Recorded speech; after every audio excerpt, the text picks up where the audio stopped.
नमस्कार TV9 मराठीमध्ये आपल्या सगळ्यांचं स्वागत. मी निखिला. महत्त्वाची बातमी, पॅरिस ऑलिम्पिकमध्ये भारताची कुस्तीपटू विनेश फोगाट ही अपात्र ठरली.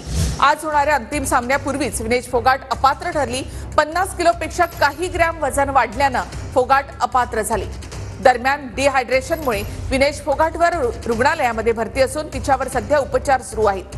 तिची प्रकृती स्थिर असल्याची माहिती मिळते.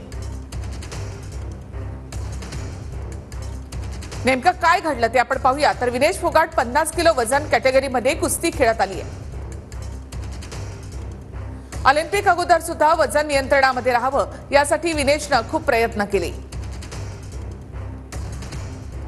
मंगळवारी रात्री विनेशचं वजन 52.7 किलो असल्याचं म्हटलं जातंय.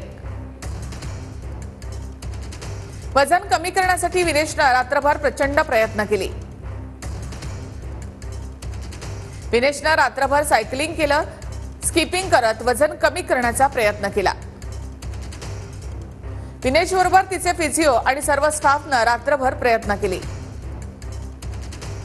विनेशचं वजन कमी करण्यासाठी रात्रभर पूर्ण टीम झोपली नाही. कुस्ती खेळणाऱ्या खेळाडूंचं आव्हान सामन्याच्या एक दिवस आधीपासून सुरू होतं.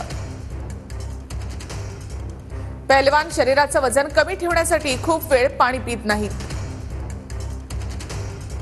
पाणी न प्यायल्यामुळे शरीरामध्ये पाण्याचं वजन राहत नाही.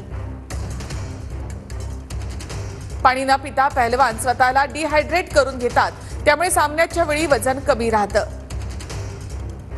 विनेशच्या बाबतीमध्ये हेच घडल्याचं म्हटलं जातं. विनेशला डिहायड्रेशन झाल्यानं पॅरिसच्या रुग्णालयामध्ये दाखल करण्यात आलं.